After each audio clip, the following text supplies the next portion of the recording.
Hello, everybody, and welcome again to another episode of The Man with Too Many Hobbies. Today's items, I should say, are lanterns.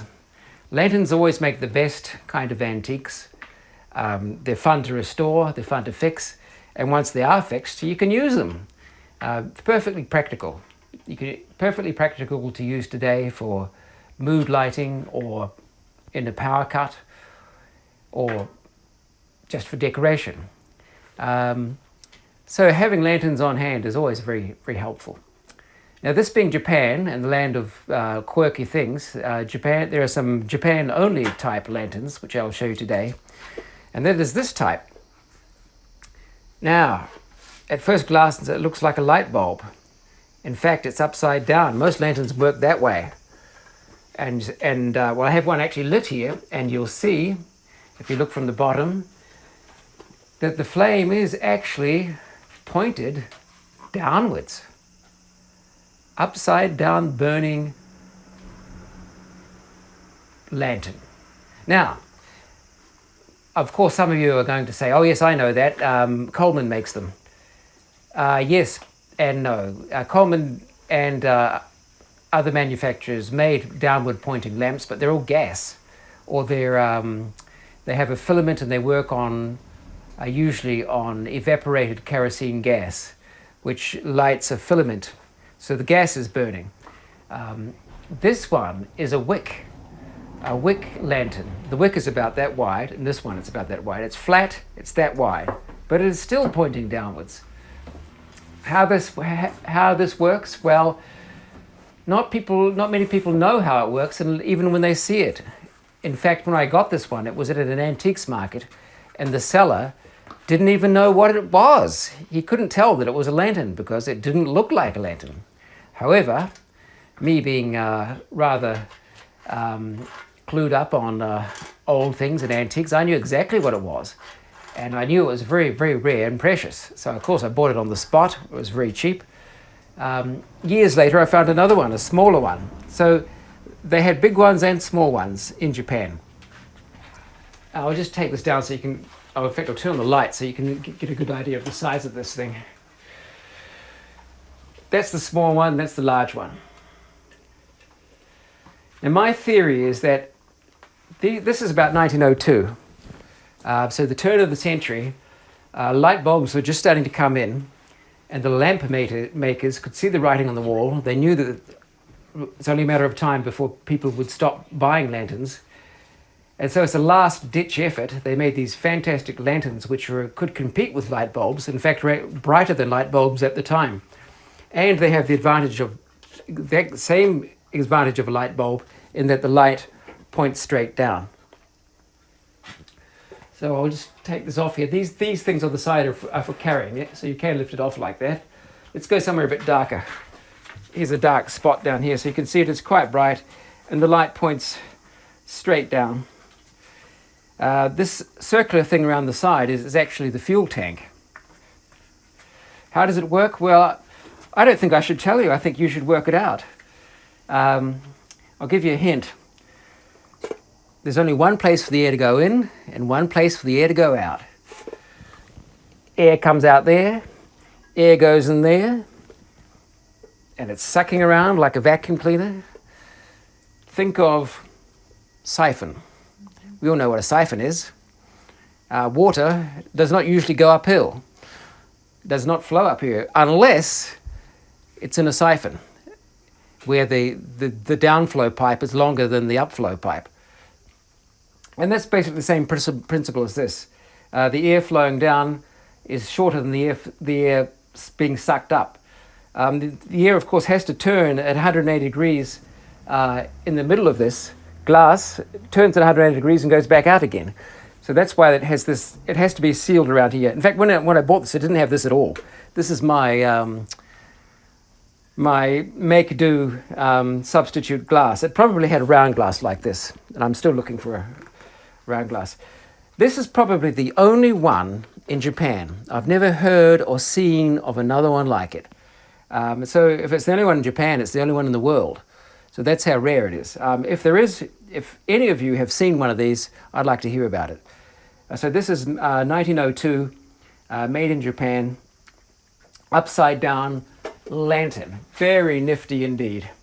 And to put it out, I'm going to turn it out now. So to blow it out, you blow it out from the side. There, I blew it out. So it's definitely not electric. That is a lantern. In fact, if we go back into the light here, I will show you what the wick looks like. Let's get under the light here. Here's the fuel tank. Here's the wick. You can see how wide it is. That sits in the fuel down there, and it goes like this. It turns 180 degrees and goes downwards. And this is removable. Wow, no, I can't remove that. It's too hot. Let me get a cloth.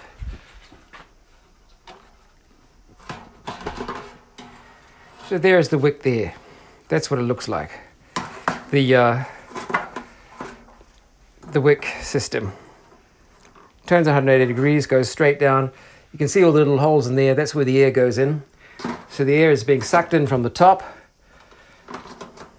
past the wick, turns 180 degrees here, and goes out separate holes along the edges of this.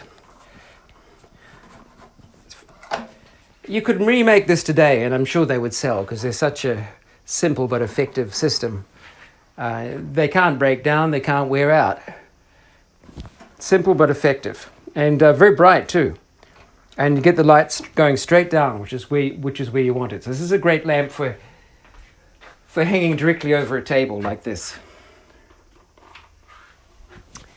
So there you have it, the fun of antiques. Of course, I had to fix this. It was incomplete and broken. The wick system wasn't working. The wick winding system was broken. You needed a little bit of repair, but I knew just what to do. And of course, fixing it up, the first time you light it up, oh, it's just pure pleasure. I've done it. First time burning in maybe 100 years. So, okay, the next item is this farmhouse stove. This is a traditional farmhouse stove in Japan, built of brick, built in. It's very simple. You light a fire in here, you cook your rice on here. Now, you're probably asking, where is the chimney? It doesn't have one. Why doesn't it have one?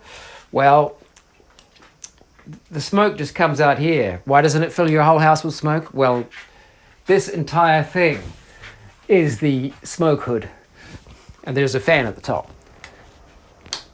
So the smoke comes straight out here. There's smoke going up here, but it's not going into the room. The secret of cooking good rice is actually not to have a rip-roaring fire. You have to have just the right amount of flame, just touching the bottom of the pot. This is the rice pot. Just touching the right bottom of the pot. You don't want to overdo it, which is why this is sufficient for cooking in Japan, for cooking rice.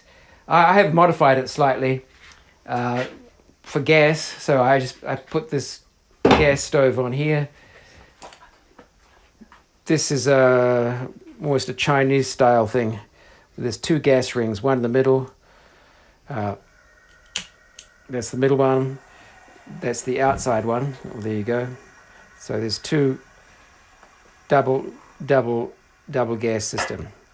This one's good for Chinese wok, using a wok, a stir fry. You need a lot of heat for that kind of cooking. So there's a lot of heat for that one. This one, this is quite interesting. This is 1950s modern, mid-century whistling kettle with copper bottoms and stainless steel. But this is Bakelite. So mid-century design is very nifty indeed. And this thing, got that in New Zealand. Just another simple gas one. This one's a bit simpler. There you go. This is to stop me burning through to the bottom. So that, although they look clunky, I actually like them much better than modern stoves. This thing helps to keep the heat in the pot, and this is hotter than nothing, having nothing at all. Well, here's another lamp in the collection. This one's very rare. This is made in Germany, not West Germany, like German Germany during the wartime. And Hassag. And I found this at just a junk shop in New Zealand. So the glass is very nice. There's an eagle on it with an emblem. If I break that glass, I'll never get it again. Hassag. That works perfectly. But anyway, I need to show you my other lantern, the very nice one. Okay, this one was a total wreck when I got it. I've just finished restoring it just a couple of weeks ago. It was completely rusted, completely dirty. All this fine sort of lacework, wrought iron here. This was so filthy, you couldn't even see the inside of it. You couldn't see all these gaps. So when I stripped it and sandblasted it, I realized it was much finer than I thought it was. But I could just make out bits of gold paint on it. So I knew it was gold. So when I repainted it, of course, I repainted it in gold. And I thought it was a bit gaudy, but this is actually, in fact, Chinese. It's about 120 years old, but it is made in China. The nifty thing about this one is the height control. You can put it down there, you can put it up there, and you never have to worry about knocking it over if you're having things on the table. I'll just pull the lamp out to show you. The lamp itself is actually quite nifty. You'll be very careful. If you break these, you'll never get them again. This is actually designed with this curved bit. It's designed to fit right in there. It's slightly pink glass and it's hand blown, obviously hand blown. It's full of bubbles, slightly rough. So it is very, very old. Now this lantern is a center draft lantern, which means it has a circular wick, which means you get oxygen from the outside and oxygen from the inside, which helps to give you a nice bright flame. This part, as you can see, is just a bolt and a nut, but this is important. This is the flame spreader. I had to make this because it was missing. That goes in there. And the idea for that is there's a draft in this and it's being sucked up like this. And so the oxygen is coming up in the center, but changing direction, going out like this, which spreads out the flame some more. So I'll show you it just like this. Oh, God. Now you can see how dirty this burns. That's terrible, dirty flame. But if you put this on, you see immediately you get a bright, clean flame. So that's getting all the oxygen it needs for a clean burn. So I'll now put it back in here. This thing, the shade at the top actually makes it look much nicer. It gets the light, reflects the light down on the table where you want it and away from your eyes. So at eye level there's little light, not so much light, so people's faces look nice and soft, but the table is well lit. So I'll put this back in here.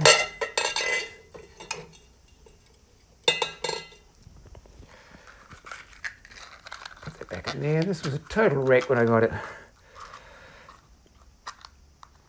And the previous owner just gave it to me, but if he sees it again, he'll probably want it back because it looks doesn't even look like the same thing. Right, just light that. Put that on. Put on the shade. Now, I'll turn this off. Can I turn this off? Will it be too dark? Let's put it down.